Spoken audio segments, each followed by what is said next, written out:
नमस्कार, the hidden past channel में आपका स्वागत है। आज हम गरुड़ पुराण के एक बहुत ही गहरे रहस्य को समझने की कोशिश करेंगे, मोक्ष। ये एक ऐसा अंतिम लक्ष्य है जिसकी खोज न जाने सदियों से होती आई है। हमारा अस्तित्व, आप जानते हैं, एक अंतहीन चक्र में फंसा हुआ सा लगता है।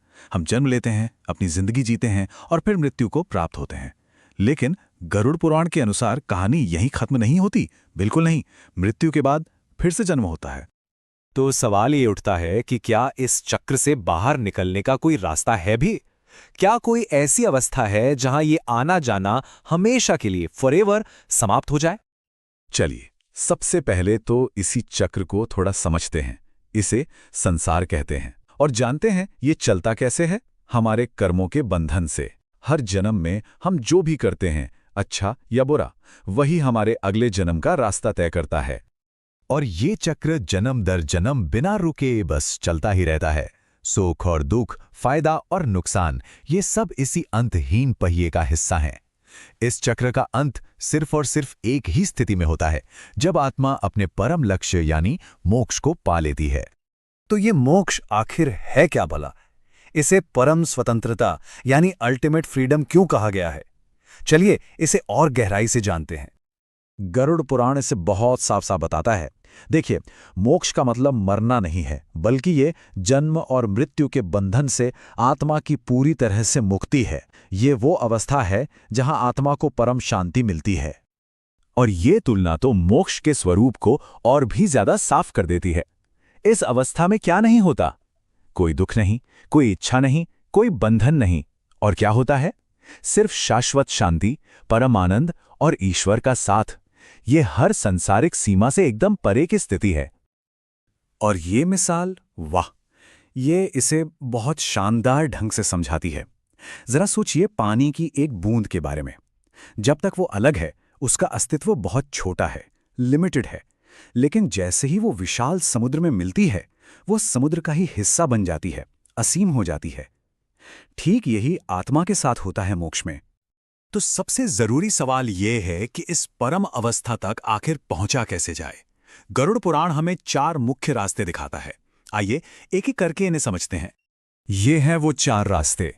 भक्ति योग यानी समर्पण का मार्ग, ज्ञान योग यानी सच को जानने का मार्ग, कर्म योग यानी बिना किसी स्वार्थ के कर्म करने का मार्ग, और वैराग्य यानी अनासक्ति या डिटैचमेंट का मार्ग। पहला है भक्ति योग। इसे अक्सर सबसे सरल मार्ग माना जाता है। इसमें तर्क या ज्ञान से ज्यादा दिल के प्यार और समर्पण पर जोर दिया जाता है। जब कोई पूरी तरह से खुद को ईश्वर को सौंप देता है, तो वो अपने कर्मों के बंधन से अपने आप ऊपर उड़ जाता है। दूसरा है ज्ञान योग। ये विवेक और आत्मचिंतन का रास्ता है। इसका मूल सिद्धांत ये समझना है कि मैं ये शरीर नहीं हूं, मैं एक शाश्वत आत्मा हूं। जैसे ही ये ज्ञान मिलता है, अज्ञान का सारा अंधेरा मिट जाता है और सारे बंधन खुद ब खुद टूट जाते हैं। तीसरा रास्ता है कर्मयोग। ये हमें सिखाता है कि अपने कर्तव्यों का पालन करो, अपनी ड्यूटी करो, लेकिन उसके फल की चिंता या उससे लगाव मत रखो। जब कर्म बिना किसी स्वार्थ के किया जाता है, तो वो बंधन नहीं बनता, बल्कि मन को साफ करके मुक्ति का दरवाजा खोलता है। और चौथा मार्ग है वैराग्य। यहां एक बहुत जरूरी बात समझने वाली है। वैराग्य का मतलब दुनिया छोड़कर भाग जाना नहीं है। इसका असली मतलब है दुनिया में रहते हुए भी मोह, लालच और गुस्से जैसी चीजों से एक मानसिक दूरी बना लेना।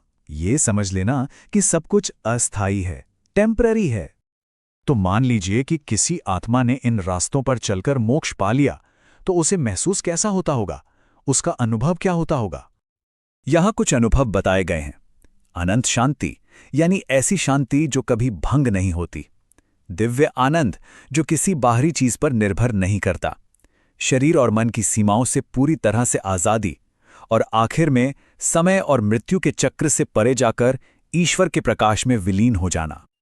और ये एक बहुत ही शक्तिशाली विचार है। गरुड़ पुराण के अनुसार मोक्ष का अनुभव करने के लिए मौत का इंतजार करना जरूरी नहीं है। जो इंसान जीते जी ही अपने मन को स्थिर कर लेता है और मोह माया से मुक्त हो जाता है, उसे जीवन मुक्त कहते हैं।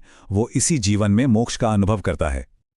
इन सभी बातों से ये तो एकदम साफ हो जाता है कि इस दर्शन के अनुसार हमारी जिंदगी का एक बहुत बड़ा और गहरा मकसद है। ये विचार पूरी बात का सार है। पैसा, शोहरत, रिश्ते, ये सब जिंदगी का हिस्सा हो सकते हैं, लेकिन ये सब अस्थायी हैं।